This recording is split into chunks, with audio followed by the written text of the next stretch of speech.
Ephesians 5 and basically said I would commit my life to you and die for you. Being mindful of like bringing these moments to God and like actively like praying. Now we living together and it's all this stuff popping up that is like, oh, this is when the classic, she changed. To like, so how would you say, or what's an example you would give of us becoming one flesh emotionally and financially? And I kind of feel like we kind of tapped on emotionally when we talked about the physical aspect of it, and even the spirit. Well, they all tie They in all a little tie bit, together. but you can give But more, practicality around each individual one. But the emotional one, I think a good example is how I'm built is like I am like James say, like I don't want to talk before I truly understand what I'm about to say and how it's going to affect the person. So I take my time with like processing stuff, and if we have a conflict, like I want to go and think about it before I actually respond. That's just how I'm built. And in one season, that was sort of tension for you because you're not necessarily built the same in that you would rather deal with things right away a lot of times. And you want to talk about it right away. And if I do that, the words that come out haven't been processed and they're like darts. And I might sting and I might bite and I can't take that stuff back. So emotionally, I think becoming one flesh for us meant understanding each other's perspective and who we are like uniquely to yourself. Like, so for you, understanding that you do want to deal with things right away, I have to not compromise in the sense of, oh, now I just got to talk about stuff immediately. But I do have to, and this was a challenge for me. I do have to be able to articulate and communicate what I'm feeling in real time to help you understand where I am. So an example is maybe there's a big decision that needs to be made. I still need to take a little bit of time and I don't have the words right now, or maybe we get in a fight or whatever. If you want to, knowing that you want a disagreement, whatever, knowing that you want to deal with it right away. Old Rob, who has passed away, thank God. Old Rob would literally just be quiet. I don't have anything to say. Just leave me alone. I'm going to shut down until I actually have words, leaving you in the dark about where I am. And now you're kind of in your head about all these things that may not be true. I had to take it upon myself to be able to say, I know my wife. I know how she operates. I got to give her something, even if it's not the full thing. So that would mean for me, listen, babe, I really ain't got the words right now. I might need a little bit of time to process this. Is it all right if we just revisit this in a little bit of time after I've kind of thought through some stuff? Now, initially, of course, sanctification, it's a process. Initially having that conversation, you had to wrestle with taking that information and accepting it. I had to wrestle with killing my pride to not even want to say what I just said to you because I just want to be quiet. Yeah. Like we both are wrestling for the common good, but it's sometimes difficult to do because you are becoming one flesh. So I think emotionally, that was one of the big ones that comes to mind, and just how we process our emotions. Yeah, that's good. Yeah, I think you said that perfectly. I think, yeah, on like you mentioned on the other side, it's like me having to understand like how you operate and how you process things. And it's like there have been times where I've literally wanted to say or hash it out right then and there. And I would have to literally, I'd be talking to the Holy Spirit like, all right, I know how Rob operates. And so help me to just like, help me to put down what I wanted to, like, put down my emotions right now and get because you've also taught me how to, even though like my natural inclination is to like address it head on, like being with you has taught me how to really slow down and allow myself time to process, and kind of like deal with my feelings before bringing something to you. And it doesn't always, like, it's not always in a perfect package, but you know, it definitely has helped, and strengthened like how I communicate, my feelings and my emotions, how I manage my emotions. So yeah, taking all of that into account, just I think, again, when we say esteeming others is higher than yourself, like considering, okay, I know how my husband is, like, is this really the right time to say this type and thing? that's wisdom, really. Yeah. To Is be this able to the do right that. time to say it? You know, if he's come home from a day, I mean, we just had a recent situation where, but it was a conversation where I had my feelings and I brought them to you. It may not have been the ideal time, but we talked through it, and we both apologized to each other. Yeah. So, Yeah. so yeah, I would definitely say that's, these are a couple of good examples. And that's and this is why I think the marriage relationship is more so complementarian, because just like you said, me helping you to like process and take more time, but being with you has helped me to, for some decisions that are more urgent, understand that you don't have as much time. You need to move quickly.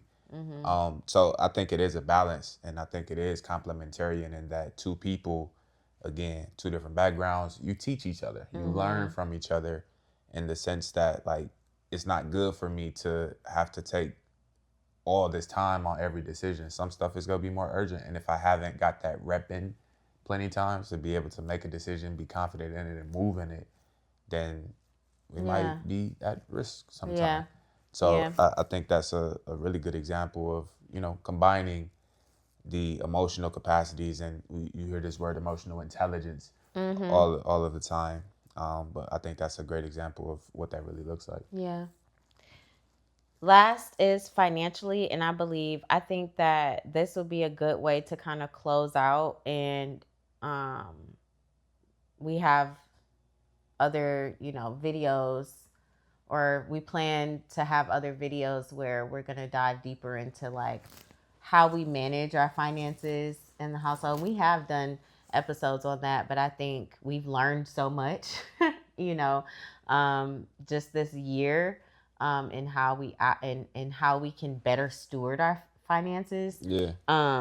But for, just to kind of close out, like, what would you say, or how would you like summarize like our financial one flesh or oneness? The financial piece, I think, is a really big one. And it's interesting because when you read the scriptures, Jesus talks about money and possessions a lot. And even throughout all the scriptures, Old Testament and New, that's something that a lot of people kind of struggle with. You read where they're kind of taking the identity as the owners of the resources, where Jesus is always saying, like, you're only a steward, you're only a manager, you're only to, take care of what I give you. And like, remember that.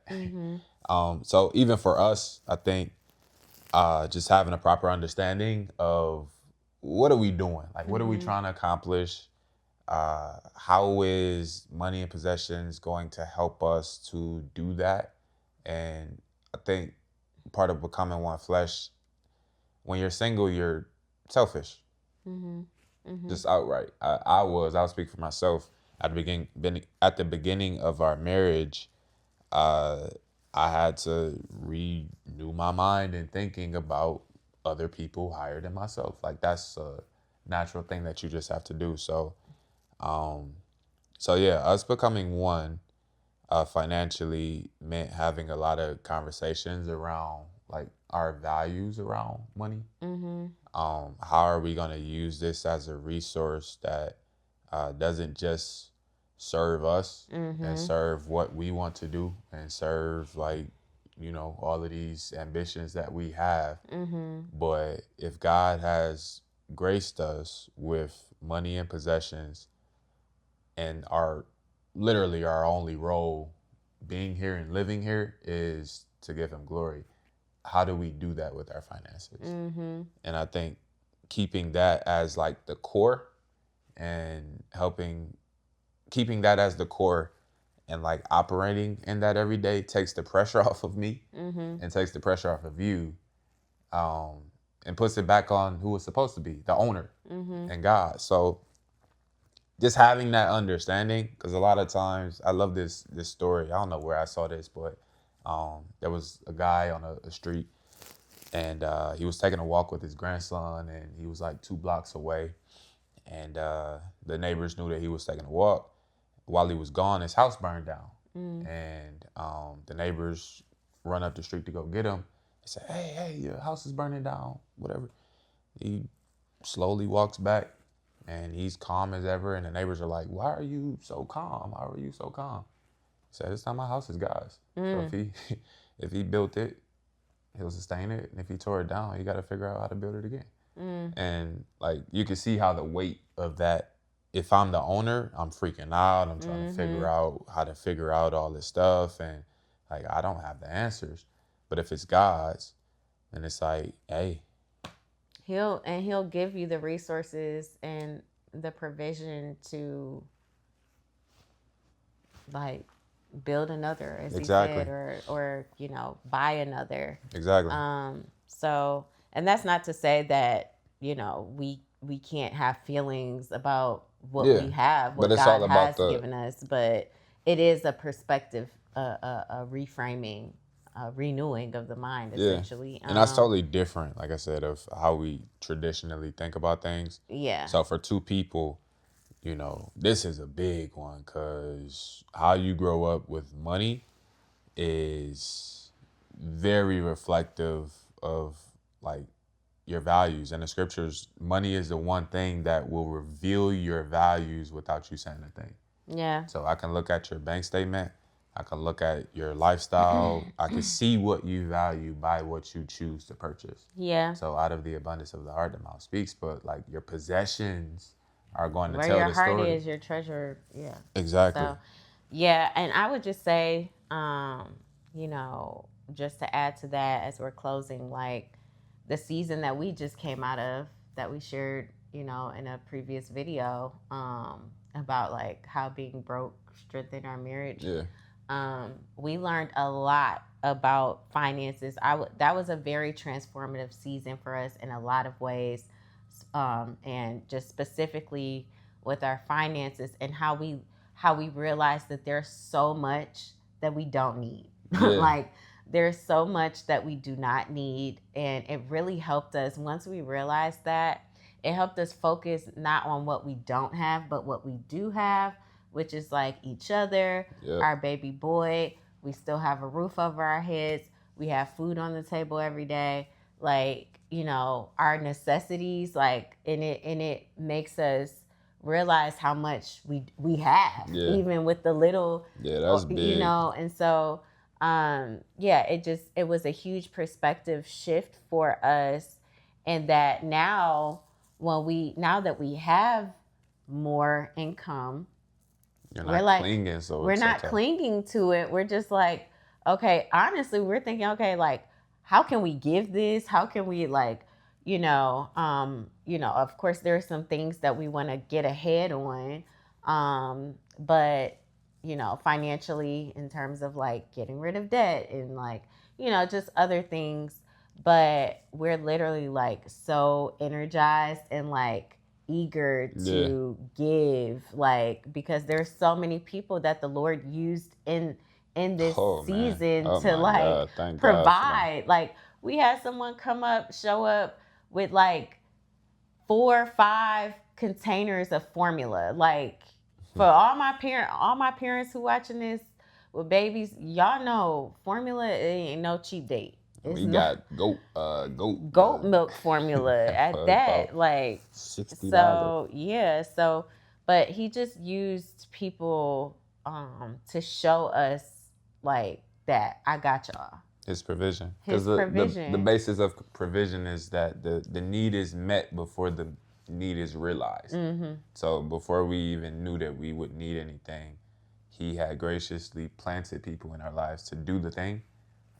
It's like, yo, like you really are, first of all, you see us. Mm-hmm. Mm-hmm. And you actually care enough to use your creation to like help us Yeah. go through this. So it was beautiful in that way. Yeah. Very beautiful. Yeah. And the financial piece is such a big one. Just because it really embodies the one flesh union, just because we go use this every day. Mm-hmm. And I think the basis of wealth is it that we need to desire more and like want to get more and grow our wealth more and all this kind of stuff? Or look at what we have. Do you just need to realize you need less? Yeah, you need less. So I think that's the opposite of it. And the latter part of it, I don't think is like acceptable in the world. Mm-hmm. You say that and it's like why would you not want?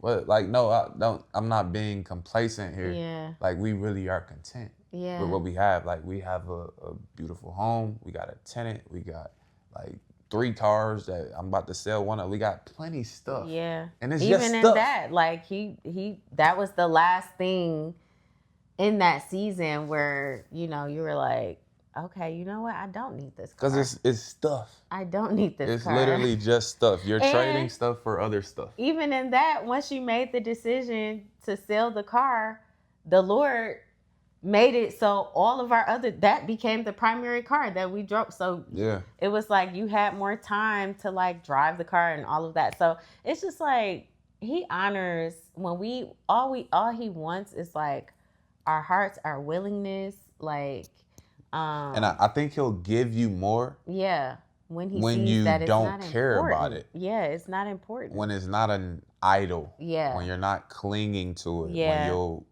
When you'll be willing to let it go. And we reference like when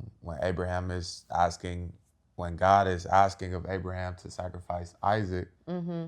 This is the very thing that he'd been praying for pretty And much all his life. And he promised it. And here is the promise that he has. He can hug him. I'm just thinking about my son. You can hug him.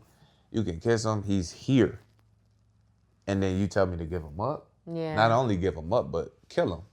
Killing him goes against your law, first of all. Yeah. So I must have a renewed mind to believe that you'll resurrect him. Yep. Yeah. Like, you will bring life to the things that are dead in our lives. And he literally said God will provide the sacrifice.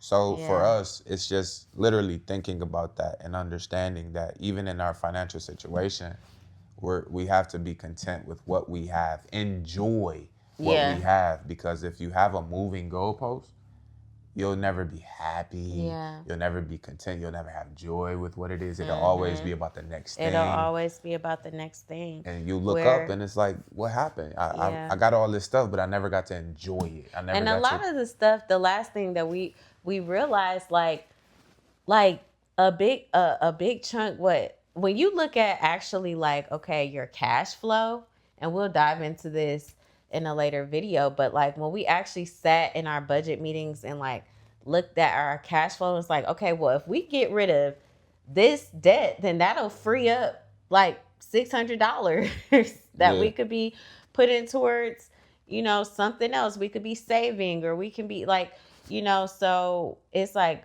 a lot of the things that, you know, society has taught us to like chase after more and more and more. It's like looking at what we're talking about, like when you realize that you don't need as much, and it'll force you to actually look at what you do have and see that, oh, here's an area where I can get rid of this, and then we have what we need right here. Exactly. So every time. So every anywho, single time.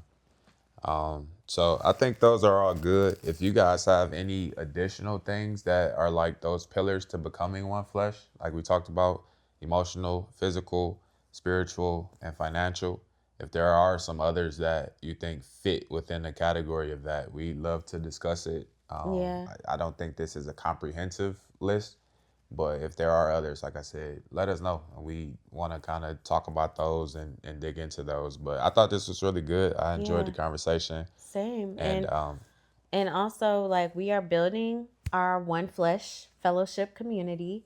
It is a marriage community that we're starting for like-minded married couples who want to do life and do marriage in a God-honoring way, and be in community with people who can we can keep one another accountable to God's word. Like, the conversations that we're talking about, it comes from like real life experiences, and it's like we realize that there are a lot of people, a lot of marriages that are going through the same things or experiencing just don't challenges, talk about it. and we don't talk about it. I think that's the biggest thing, where the enemy like causes us to go into isolation and try to figure it out on our own, where we can be in community. Like, God created us to be in relationship. He created us to be in community.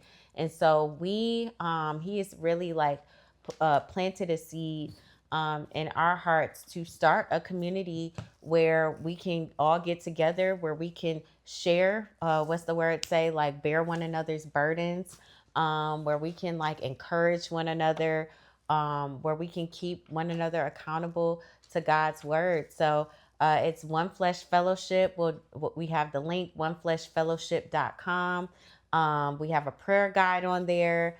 And we have a newsletter that you can subscribe to join the wait list, because it is a community that we're building out. And so you'll get updates on how we're doing, how we're, different events that we're planning, and when we actually plan on launching like the full community experience. So Yep.